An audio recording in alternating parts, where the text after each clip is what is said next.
A paz do Senhor, meus irmãos, e aí, tudo bem com vocês? Eu espero que você esteja bem sim. Eu sou o pastor Heraldo e nós vamos aqui então para mais uma EBD em Foco.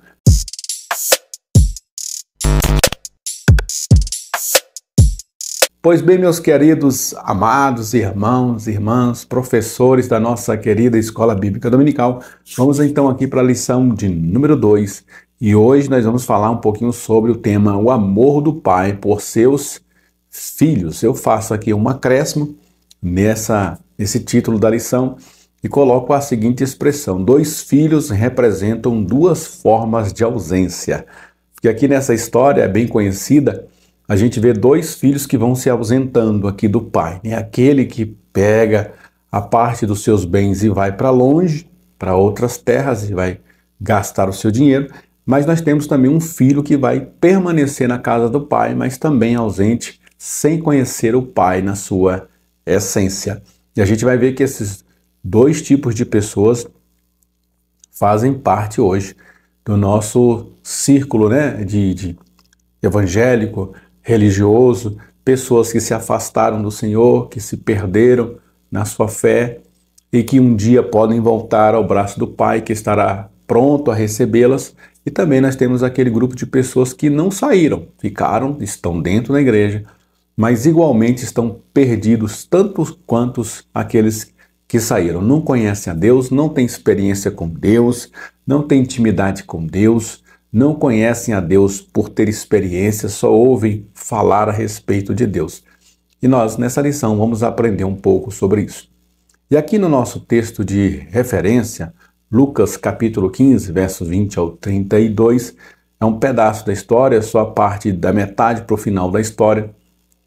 Aí na classe, se você tiver um tempinho maior, faça a leitura completa do texto, mas a lição nos trouxe essa parte já do filho voltando para casa, né? Que é a parte final da história, que diz assim: e levantando-se foi para seu pai.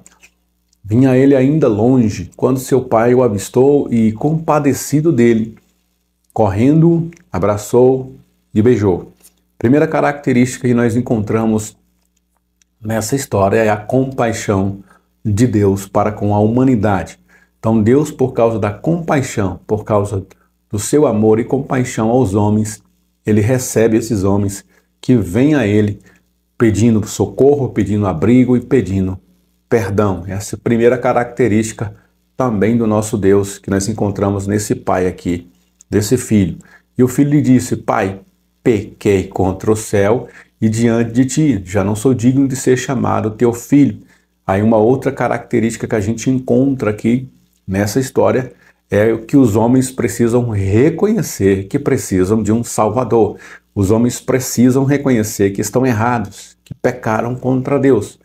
A gente ouve muito, principalmente daquelas pessoas que não são uma pessoa assim, digamos assim, que vivem uma vida depravada no sentido da palavra mesmo, uma vida toda na bagaceira, digamos assim, não bebe, não fuma, não rouba, nunca roubaram, nunca mataram, nunca prostituíram, e elas gostam de colocar isso como se isso fosse uma vantagem para uma autossalvação. Eu nunca matei, nunca roubei, nunca prejudiquei ninguém, pago minhas contas em dia, eu não xingo nem palavrão. Então essas pessoas, elas terão mais dificuldade porque elas não reconhecem a sua natureza pecaminosa.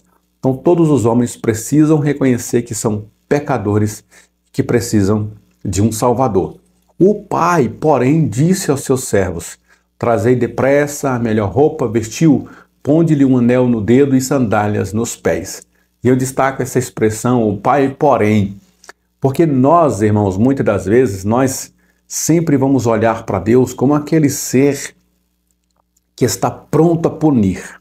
Vai chegar o tempo em que Deus vai punir os homens vão ter o merecido castigo, os homens vão ter a merecida justiça de Deus sendo aplicada, a ira de Deus sendo aplicada sobre eles.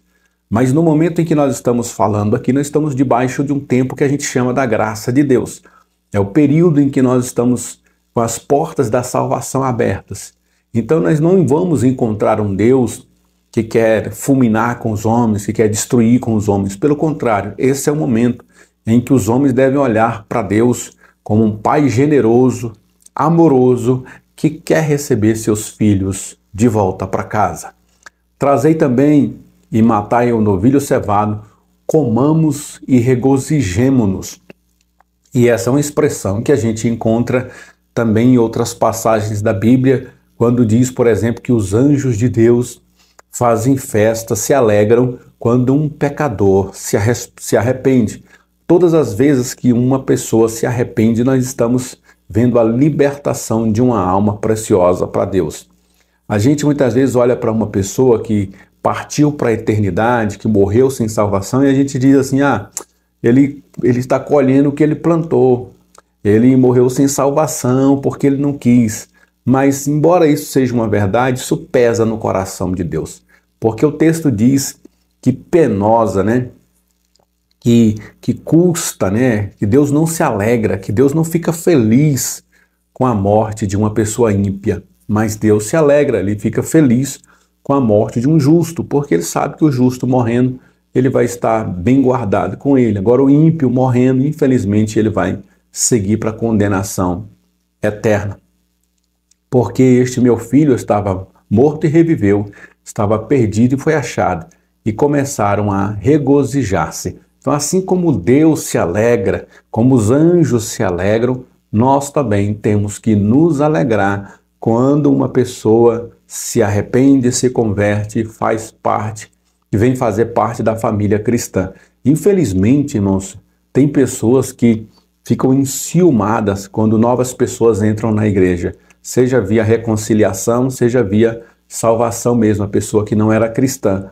E a gente vai encontrando ali pessoas que ficam enciumadas, porque talvez o pastor vai dar um pouco mais de atenção para essa pessoa que acabou de chegar, talvez a nova liderança vai ter que dedicar um tempo a esses novos convertidos, e a gente encontra pessoas que ainda, assim como esse filho que ficou em casa, são pessoas despeitadas, não foram libertas ainda, infelizmente não se alegram. Mas o texto diz que nós devemos nos alegrar por cada vida que é liberta dos cativeiros de Satanás. Verso 25, ora, o filho mais velho estivera no campo, e quando voltava, ao aproximar-se da casa, ouviu as músicas e as danças, chamou um dos seus criados e perguntou-lhe o que era aquilo. E ele informou, veio teu irmão, teu pai mandou matar um novilho cevado, porque recuperou com saúde. E eu quero recuperar essa expressão do versículo 25, ora, o filho mais velho.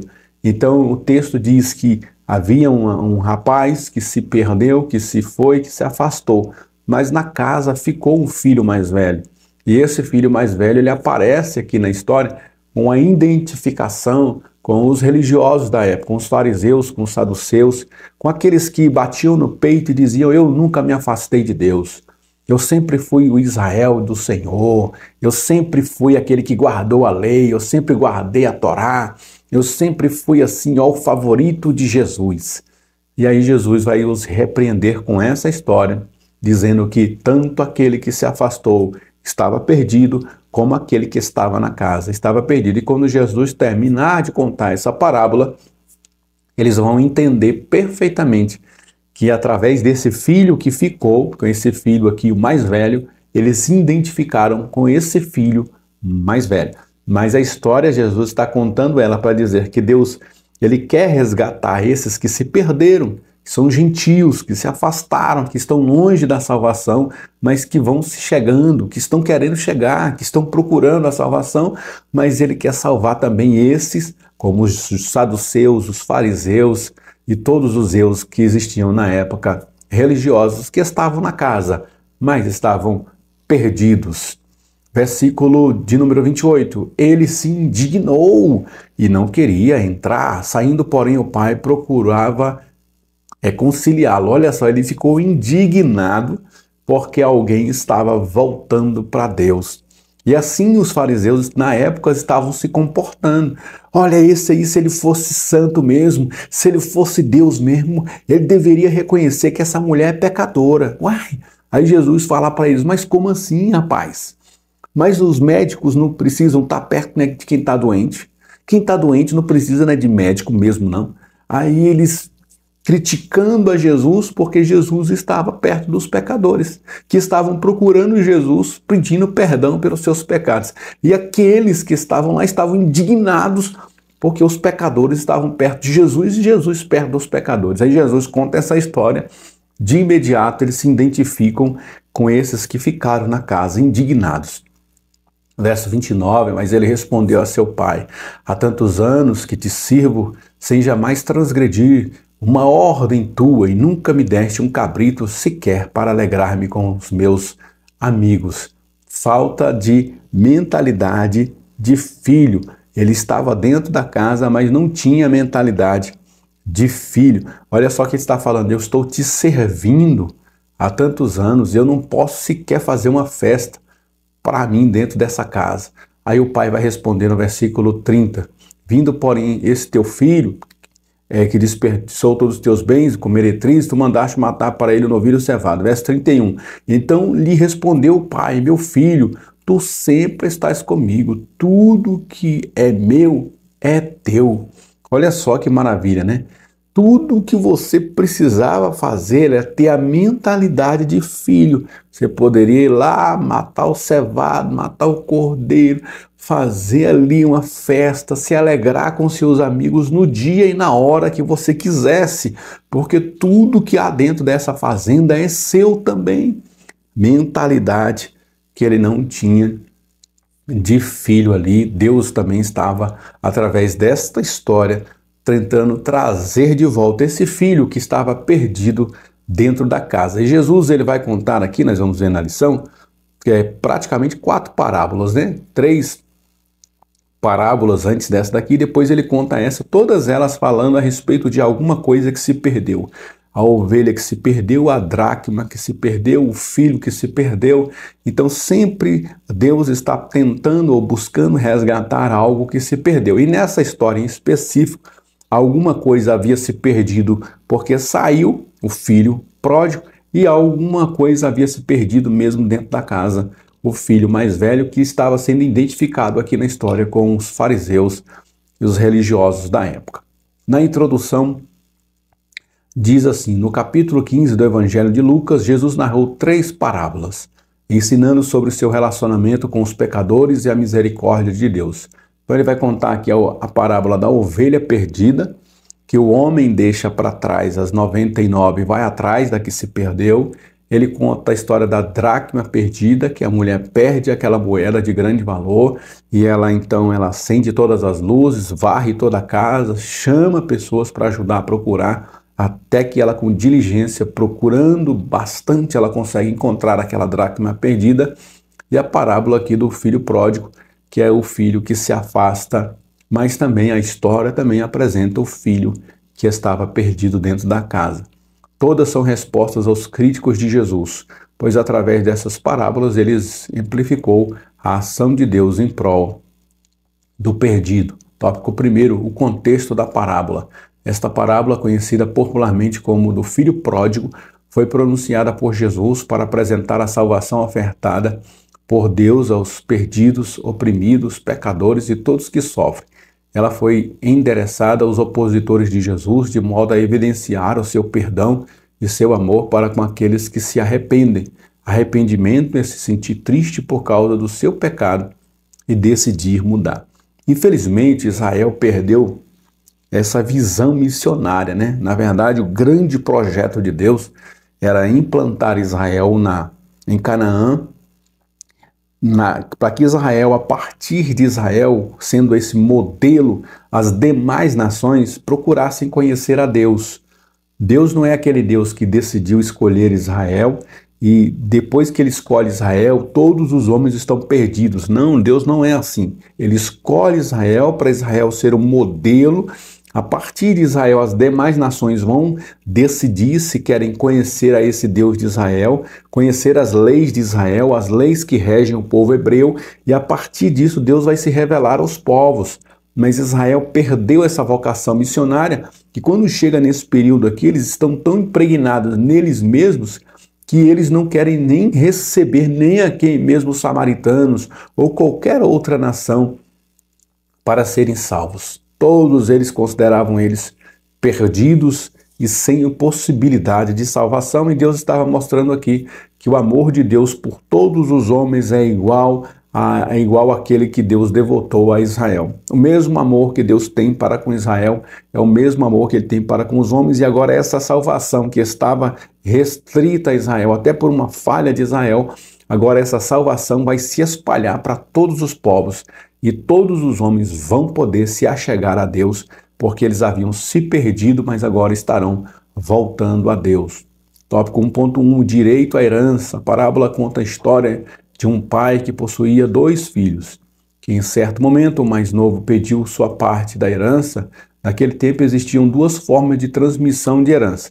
Então a primeira era através de um testamento.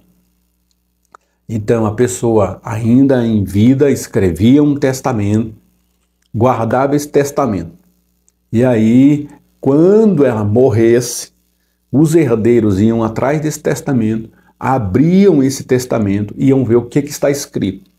No testamento, o pai poderia ter dividido meio a meio, o pai poderia ter dividido 70% para um, 30% para o outro. O pai poderia deserdar todos eles. Não vou dar nem para um, nem para outro, vou dar 100% para o meu mordomo. Há muitas histórias que a gente conhece que o dono ali daquelas propriedades, quando ele morre, quando vão abrir o testamento, ele deixou toda a sua herança para o mordomo da casa, por exemplo. Ele não deixou para os filhos, porque os filhos eram maus, eram ruins. Então você pode ter diversas surpresas, mas só quando morre ali a pessoa que fez o testamento. Até diz as escrituras que todo testamento só terá validade com a morte do testador, né? Então, a partir do momento que aquela pessoa que fez o testamento morreu, aí aquele testamento passa a vigorar. E a segunda causa aqui é entre vivos, que consistia que o pai dividiria seus bens, mas somente depois de sua morte seus herdeiros poderiam gozar de suas posses.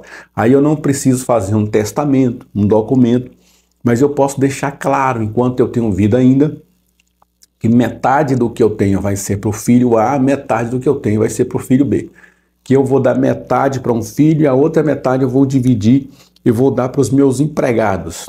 Eu vou dar a metade para os meus filhos e a outra metade eu vou dar para os meus parentes todos que houver. Eu vou dar só 1/3 para um filho e os outros 2/3 para o outro filho mais velho. Então, ele é o proprietário, ele tem o direito de dividir como ele quisesse ali fazer, mas eles só poderiam tomar posse dessa divisão após a morte também do pai. Em todos os casos, para que o filho tomasse posse de uma determinada herança, precisava haver a morte do proprietário. Esse é um detalhe importante nessa história aqui. De acordo com Greg S. Kenner, comentário histórico-cultural do Novo Testamento, o pedido do filho mais novo era algo impensável. Por quê? Porque o pai ainda estava vivo. Então, tanto no testamento como na partilha dos bens com o pai ainda vivo, todas essas formas só vão passar a ter valor e vigor quando o proprietário morrer, quando o pai morresse. Nesse caso aqui do filho pródigo, o pai ainda está vivo. Por isso que é uma divisão, tomar posse de uma herança, nesse caso aqui, é uma forma impensável de acontecer. Pois queria dizer, pai queria que estivesse morto. É a mesma coisa que ele estivesse matando o pai em vida, né? O filho, mesmo recebendo antecipadamente sua herança, não poderia, em hipótese alguma, desfrutar de sua parte antes da morte de seu pai. Essa atitude refletia sua rebeldia, desprezo e desonra com seu pai. Ele está aqui desonrando seu pai, desejando a sua morte, até mesmo querendo até, quem sabe, as ocultas, provocar a morte do seu pai, se fosse preciso, né? Se ele já quer a herança de agora, e se a herança só vai ser dada com o pai morto, então para mim você já morreu, não tem mais sentido de eu ter um pai, porque eu quero agora só a minha herança.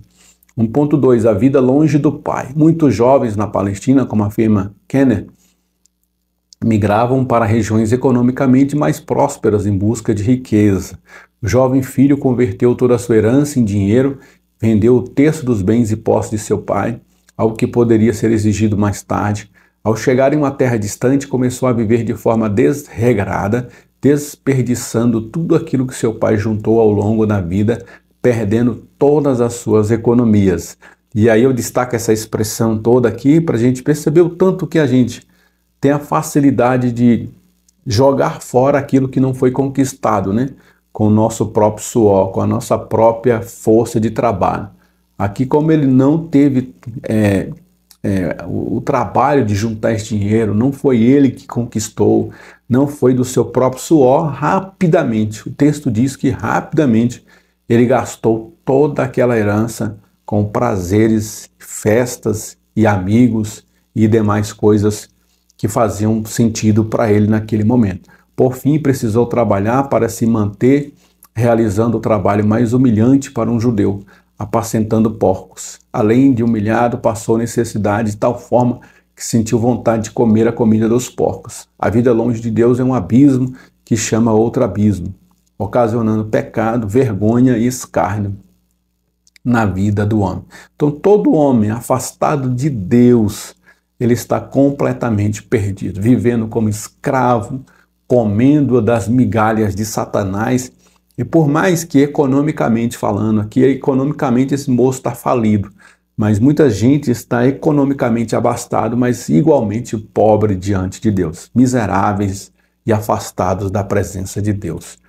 O tópico de número 2 diz os filhos e o pai. Podemos nos perguntar por que o pai permitiu que o filho mais moço tomasse tal atitude, mas vale nos ater em que o foco da parábola está no amor do pai, que representa o amor de Deus.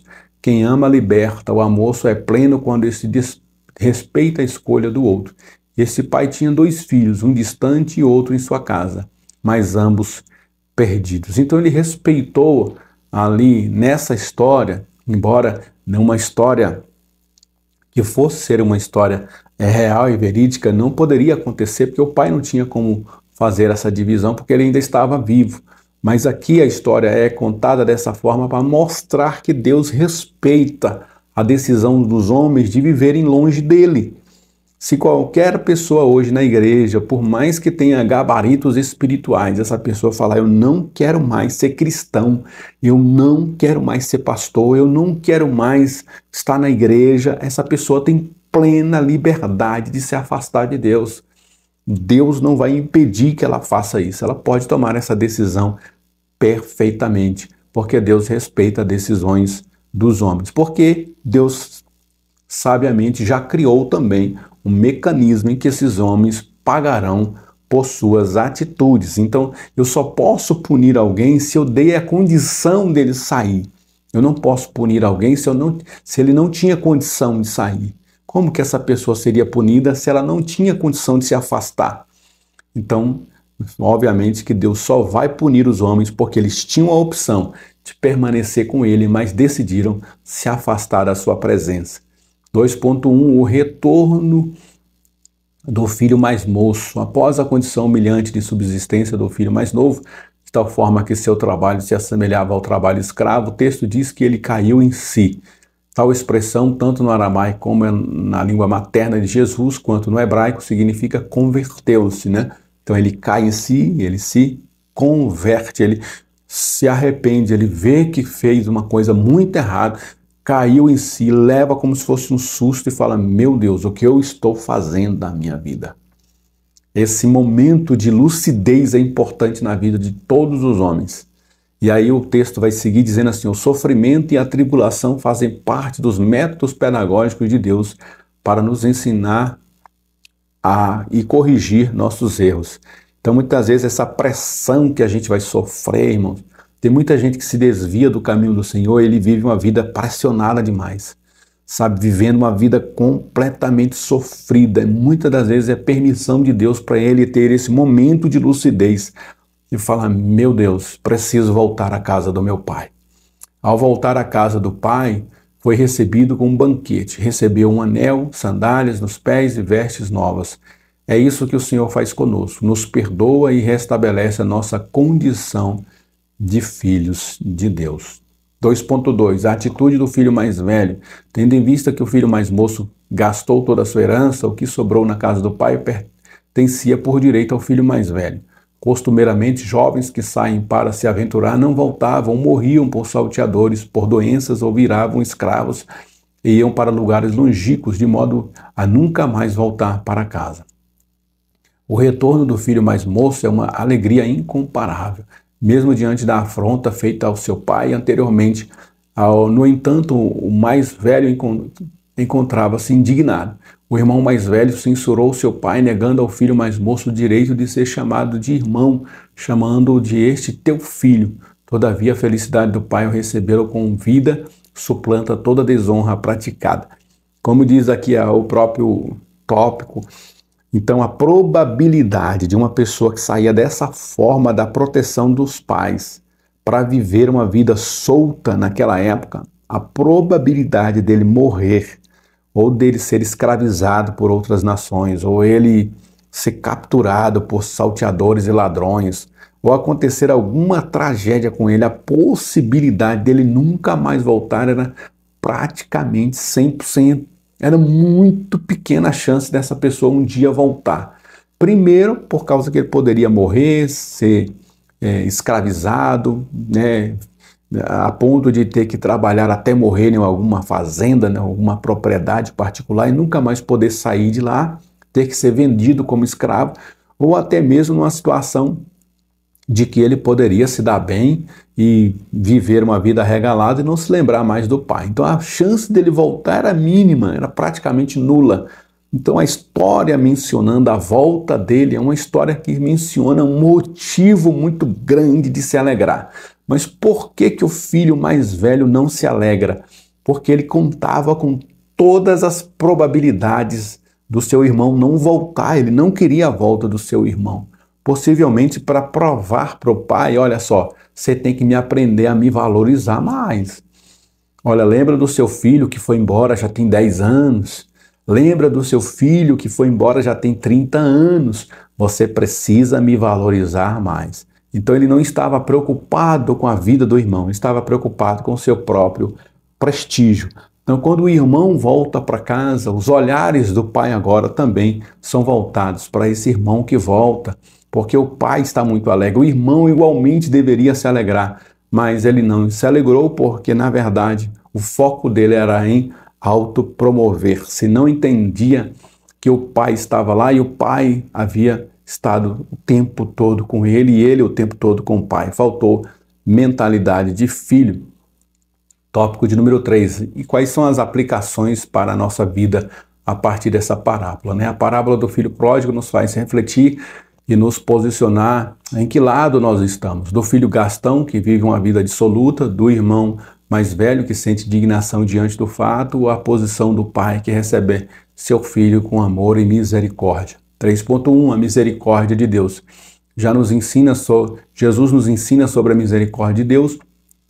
Em muitas passagens podemos observar Jesus se movendo de íntima compaixão para com aqueles que padeciam. A misericórdia é o atributo em que Deus o move diante do ser humano, dos homens, né? O pecado, muitas vezes prazeroso, aprisiona o ser humano e faz com que ele sofra e padeça, passe pela miséria, pela penúria e coloca-o nas mãos de Satanás. Deus se alegra, assim como os anjos, quando um pecador se arrepende e volta à sua presença. Somente um coração que experimentou e reconheceu a misericórdia de Deus pode agir de tal forma. A misericórdia de Deus, irmão, só vai aprender a valorizar a misericórdia de Deus quem foi alvo dela. Como aquele filho mais velho estava dentro de casa, ele não precisou experimentar na prática, né, a doçura da misericórdia do Pai, no sentido mais amplo da palavra, de receber alguém que não tinha a menor condição de voltar, alguém que vacilou demais, errou demais, mas ele estava experimentando a misericórdia daquele que estava na segurança da casa. E ele não valorizava essa misericórdia. Só valoriza a misericórdia de Deus aqueles que vacilaram ao ponto de se afastarem tanto de Deus, que só a morte eles mereciam. Mas por causa da graça e da misericórdia, eles ainda são resgatados. Todas essas pessoas, ao serem trazidas de volta para Deus, vão conhecer o que é a misericórdia de Deus. 3.2. O amor de Deus para com o perdido. quem nós somos nesta parábola, aquele que gasta a herança do pai com coisas efêmeras, aquele que mesmo na casa do pai está distante dele, não goza de sua presença e dos privilégios do ser filho, independentemente de nossa condição, o pai está sempre de braços abertos. Ele ignora nossa ingratidão quando verdadeiramente caímos em si, reconhecendo nossas misérias e humilhantemente entramos em sua presença. Ele nos restabelece completamente como filhos, nos dá dignidade e perdoa nossos pecados. Então sempre nós vamos ter essas duas posições. Ou a gente é aquele que se afastou, quebrou a cara, se arrebenta todo mesmo e volta arrependido, ou a gente é aquele frustrado que está dentro da casa e não sabe o que está fazendo lá dentro. E a gente está assim, ó, de gente. Então essa é uma boa palavra para você que vai trazer para os nossos jovens, para despertar o coração daqueles que estão na casa. Às vezes tem jovens na casa que ficam até querendo experimentar alguma coisa lá do mundo, porque eles não entendem que aquilo que eles vivem aqui já é o melhor de Deus para eles. Eles acham e acreditam que eles precisam experimentar alguma coisa lá fora. Mas graças a Deus que nós temos vários líderes hoje, inclusive eu já fui líder de jovens muitos anos, e eu me dava essa experiência para eles de alguém que veio de fora, que eles que estão dentro não tem nada de agradável para buscar lá fora. Tudo aquilo que a gente vê, cara, as pessoas que não servem a Deus praticando é só ilusão. A pessoa bebe, a pessoa usa drogas, a pessoa se prostitui e ali naquele momento ela está naquela euforia que é causada pelas drogas, pela aquela alegria momentânea que as drogas produzem, mas no outro dia ela está tão vazia ou mais vazia do que no dia anterior. E aí, novamente, ela vai ter que entrar naquele ciclo de sempre de se preencher aquele vazio existencial com a presença de drogas e sexo e álcool e bebidas e festas e baladas e etc. E no outro dia ele está pior do que antes e assim ele vive esse ciclo até morrer. E nós, os cristãos que estamos na casa do Pai, nós temos alegria completa em Deus, mas muitas vezes, por não ter esse entendimento, a gente fica com vontade de dar uma saída lá. Então nós que somos líderes, nós que vamos dar essa aula, nós que somos professores, precisamos alertar a nossa juventude que a alegria que eles precisam ter é para servir a Deus nesse exato momento. Lá fora eles não vão perder nada, não estão perdendo nada lá fora. E nós que já passamos por isso, né, temos histórias para contar, melhor ainda porque a gente viveu, né, uma vida sem Cristo e agora nós estamos em Cristo, para a glória de Deus. E a conclusão disso podemos chamar a parábola do filho pródigo de parábola do pai amoroso, pois evidencia o amor de Deus para todos aqueles que se encontram distantes do Senhor, sejam aqueles que se encontram desviados ou aqueles que mesmo na igreja estão perdidos. Amém, meus queridos e amados irmãos? Há muitas e muitas formas de você fazer uma dinâmica para esta lição. Eu vou colocar aqui o link para uma dinâmica que nós vamos disponibilizar para você fazer para esta lição. Se você é novo no canal também, nós vamos deixar aqui na descrição do vídeo um link também para você entrar ali no nosso grupo do Telegram. Lá você vai encontrar esse slide aqui que nós estamos usando. Você vai encontrar também ali a forma Word dessa revista, a versão PDF dessa revista de professor para você também que precisar aí da revista em PDF e outros materiais que a gente, os alunos ali também, os demais professores disponibilizam dentro lá do nosso grupo do Telegram. Então venha fazer parte da família do Telegram e aqui eu me despeço de vocês. Até a próxima EBD em Foco, se Deus nos permitir. Amém.